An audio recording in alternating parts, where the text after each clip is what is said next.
चल जाता है कि उसने तीनों को जो है वो हथौड़े से ख़त्म कर दिया है, तो वो फिर वो एकदम वहाँ से फरार हो जाता है। और जब कुत्ता आता है और कुत्ता जो है वो उन तीनों की जो है डेड बॉडी को निकाल लेता है। जी हाँ दोस्तों, राधे राधे, आदाब, सत श्री अकाल, नमस्कार। आप सब लोगों का हमारे यूट्यूब चैनल में बहुत ज़्यादा हार्दिक अभिनंदन है, दिल की गहराइयों से जो है वो स्वागत है। तो दोस्तों, आज की वीडियो की शुरुआत करते हैं और उम्मीद करती हूँ कि आप लोग मेरी पूरी वीडियो देखोगे, तभी आप लोगों को पता चलेगा कि आज की कहानी जो है वो क्या है।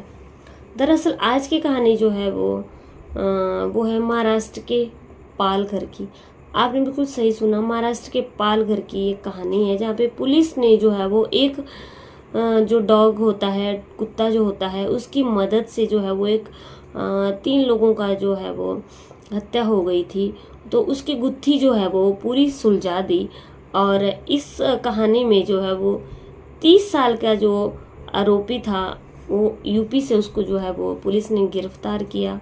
और जिसने जो है वो ये सारा कांड रचा था, तो उसी के रिगार्डिंग आज की कहानी है। तो चलिए आज की कहानी को हम शुरू करते हैं, तो पूरी कहानी आप सुनना।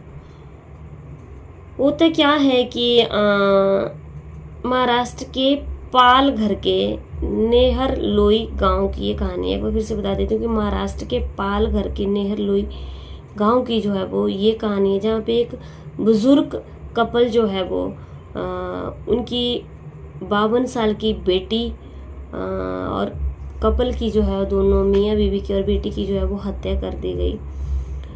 मरने वालों में जो था वो जिनकी डेड बॉडी थी, उनमें 30 अगस्त को जो है वो बरामद हुई, वो मिली 30 अगस्त 2024 को।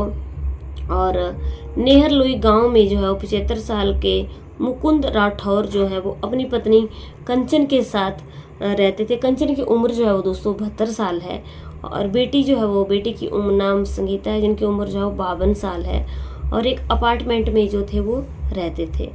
तो मुकुंद जो है वो अपने कपड़ों का बिजनेस करता था, कपड़ों का अपना उनका व्यवसाय था, लेकिन जो है वो उम्र हो जाने के बाद जो उनका खर्चा किराए से होने वाली आमदनी से ही चलता था, मतलब उनको किराया मिलता था जिससे उनका खर्चा जो है वो चलता था। और मुकुंद का जो है वो एक बेटा भी था जिसका नाम पंकज था, और जो कि विरार में रहता था। अब इस घर से थोड़ी ही दूर पर जो है वो मुकुंद ने क्या किया था कि अपनी दूसरी प्रॉपर्टी पर एक अपना कमरा जो है वो आरिफ अंसारी नाम के शख्स को किराए पे दे रखा था। घर से थोड़ी दूर पे जो है वो आरिफ अंसारी नाम के आदमी था एक, जिसको उन्होंने अपना रूम जो है वो दे रखा था किराए पे, ताकि थोड़ा बहुत खर्चा वहाँ से भी निकलता रहे और उनकी गुजर बसर जो है वो सही से हो चले, क्योंकि उम्र भी काफ़ी हो गई थी, तो काम काज भी नहीं होता था उनसे।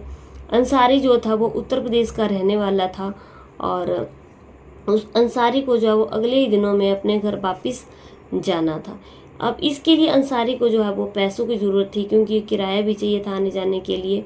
अब आसानी से पैसे बनाने के लिए उसने क्या किया, दिमाग में जो है वो अंसारी ने एक खतरनाक अपना एक आइडिया चलाया। आइडिया के अकॉर्डिंग उसने क्या किया कि 17 अगस्त को जो है वो दोपहर, जब मुकुंद घर पर नहीं थे, तो वो उनके घर पे जो है वो एक बहाने से गया और उनसे मिलने वहाँ पे पहुँच गया। और जब उनसे मिलने वहाँ पे पहुँच गया तो उनकी नज़र जो है वो बुजुर्ग दंपत्ति पर के ऊपर पड़ी, और घर में रखी हुई दूसरी बहुत सारी चीज़ों के ऊपर और पैसों के ऊपर और कीमती सामान पे जो है वो उसकी आरिफ अंसारी की जो है वो नज़र पड़ गई। अब क्या हुआ कि उसने क्या किया कि जब उसके माइंड में ये चला कि इनके घर में कुछ कीमती चीज़ें हैं, लेकिन इन कीमती चीज़ों को कैसे उठाया जाए, तो उसने क्या किया कि मुकुंद राठौर उस वक्त घर पर नहीं थे। उसने जो है वो घर में दाखिल होने के लिए एक बहुत बड़ा तगड़ा जो है वो एक बहुत बड़ा बहाना बनाया। कुछ दिन पहले जो है वो उन्होंने मुकुंद को किसी काम करने के लिए एक हथौड़ा दिया था। उसके दिमाग में ये आइडिया है कि वो उस हथौड़े को वापस करने जाएगा, और अब वो उस हथौड़े को जो है वो वापस करने गया। उसने मुकुंद की पत्नी और बेटे को बताया कि वो हथौड़े उसको वापस चाहिए, इसलिए वो उनके घर पर आया हुआ है। तो पत्नी कंचन हथौड़ा देने के लिए जैसे ही दरवाजे पे गई, उसने क्या किया कि उसे वो हथौड़ा लिया और उसके सिर के ऊपर सीधा वार कर दिया। और इसके बाद जो है वो उसके घर पे जो है वो बेटी थी संगीता, और संगीता को भी इसी तरीके से उसने हमला किया और संगीता की भी जो है वो उसने जान ले ली। अब होता क्या है कि माँ बेटी की मौत को जो है वो उसने एकदम मौत के घाट उन दोनों को उतार दिया। अब उसके बाद अंसारी ने जो है वो उनकी दोनों की डेड बॉडी को घर में एक ट्रंक था रखा हुआ, उस ट्रंक में जो है वो उसको छिपा दिया। और उस मौके पे जो है वो वहाँ पे जो भी वहाँ पे ब्लड के जो निशान पड़े हुए थे उनको एकदम साफ कर दिया। और इसके बाद वो कई घंटों तक उनके घर में उनकी बॉडी के पास रहा। वो शाम होने का इंतज़ार कर रहा था और शाम के वक्त जो है वो दिन भर का काम निपटा करके मुकुंद राठौड़ जब अपने घर पे पहुंचे तो मुकुंद के आते अंसारी ने उनके ऊपर भी उसी तरीके से हमला किया और मुकुंद जो है वो भी वहीं पे ख़त्म हो गए। अब क्या था, फिर अंसारी ने मुकुंद की डेड बॉडी को जो है वो एक चादर से ढक दिया और तीनों के मोबाइल फ़ोन और घर में रखी नकदी कीमती सामान और बहुत सारे जेवर जो थे उनको लेकर के जो है वो वहाँ से एकदम फरार हो गया। जाते जाते अंसारी ने जो है वो मुकुंद के घर को बाहर से जो है वो ताले को एकदम बंद कर दिया। इस बीच जो है वो कई दिनों से माँ बाप के फ़ोन बंद होने के कारण परेशान मुकुंद का बेटा पंकज जो है वो घटना के दिन यानी 30 अगस्त को उनके घर पहुंचा और घर पर ताला दे करके काफ़ी हैरान परेशान हो गया कि आखिर ऐसा क्या हो गया कि जो घर पे जो है वो उनके ताला लगा हुआ है। और फिर उसने जो है वो पुलिस को इन्फॉर्म किया कि उनके घर पे जो है वो लॉक लगा हुआ है। अब पुलिस ने जब ताला वहाँ का तोड़वाया तो क्या देखा कि वहाँ पे तो मुकुंद, उनकी पत्नी कंचन और संगीता बेटी की जो है वहाँ पे डेड बॉडी है और तीनों की जो है डेड बॉडी वहाँ पे है। जबकि उनकी जब उनको मारा था तो पुलिस के घर पहुंचने तक 13 दिन लगे और तीनों की जो डेड बॉडी थी वो काफ़ी सड़ चुकी थी और पुलिस ने इस हत्या की जो है वो जांच शुरू कर दी और डॉग स्क्वाड जो है वो घर पे बुलाया। पर सबसे बड़ी दिलचस्प बात दोस्तों ये थी कि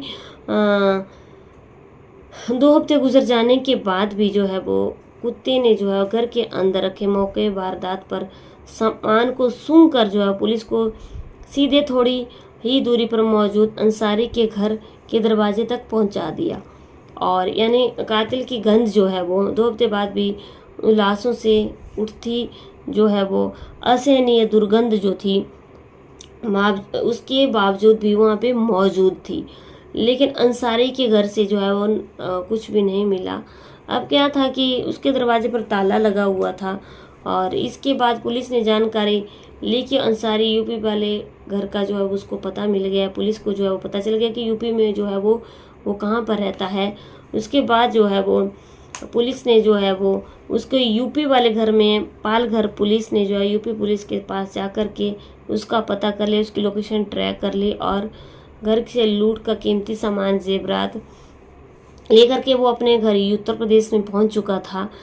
और कुत्ते ने जो है वो पूरी सूंघने की ताकत से जो है वो उसको वहाँ पे खोज निकाला और सच का जो है वो पर्दा उठा दिया। अब क्या था कि पुलिस ने जो है वो जैसे ही पुलिस उत्तर प्रदेश में अंसारी के घर पहुँचती है तो वहाँ पे जो है वो पुलिस उसको अरेस्ट कर लेती है। और लेकिन अब क्या था कि जो तीनों जो थे मुकुंद, उनकी पत्नी कंचन और उनकी बेटी जो थी संगीता, वो ये दुनिया छोड़ करके जा चुके थे। बेटा पंकज जो है वो बहुत ज़्यादा हैरान था क्योंकि उनके माँ बाप और बहन जो है वो ये दुनिया छोड़ करके जा चुके थे। और अब क्या था, पुलिस ने उसको अरेस्ट कर लिया लेकिन जो जाने वाले दुनिया छोड़ करके चले गए थे। तो इस कहानी से दोस्तों हमें सीख क्या मिलती है? इस कहानी से हमें सीख सिर्फ यही मिलती है कि बहुत सोच समझ करके जो है वो लोगों को अपने घर के अंदर आने दे, क्योंकि किसी का भी कोई भरोसा नहीं कि कौन किसके साथ क्या कर सकता है। दुनिया बहुत ज़्यादा चालाक है और पैसे की मारा मारी इंसान के अंदर ऐसी हुई पड़ी है कि वो किसी भी रिश्ते को, किसी भी नाते को नहीं देख रहा है कि कौन उसका क्या है और कौन उसके साथ क्या कर रहा है। फिलहाल जो कुछ भी हुआ इस कहानी में, जो कुछ भी घटना घटी, तीनों के साथ बहुत ज़्यादा बुरी घटना घटी और किसी को भी, चाहे किराएदार है चाहे कोई भी अपना है, जब आप अकेले घर में हो तो किसी को भी घर के अंदर ना आने दें। दोस्तों ये कहानी सुनाने का उद्देश्य सिर्फ आप लोगों को सतर्क और जागरूक करना था। और उम्मीद करती हूँ कि आप लोगों को मेरी कहानी अच्छी लगी है। दोस्तों अच्छी लगे लाइक शेयर कमेंट जरूर करना। अगर चैनल पर पहली बार आए तो दोस्तों चैनल को सब्सक्राइब ज़रूर करना। आपका सब्सक्रिप्शन जो है वो मेरे लिए एक बहुत ज़्यादा मोटिवेशन का काम करता है कि आप लोगों को, मेरे को पता चलता है कि अच्छी लगी हुई है कहानी। अगर दोस्तों अच्छी लगी है तो ज़रूर लाइक शेयर कमेंट ज़रूर करना। और अगर कुछ मैंने गलत बोल दिया होगा और कहानी बुरी लगी होगी तो मैं आप लोगों से हाथ जोड़ करके माफ़ी मांगती हूँ। तो चलिए दोस्तों कल के आने में फिर से मिलते हैं।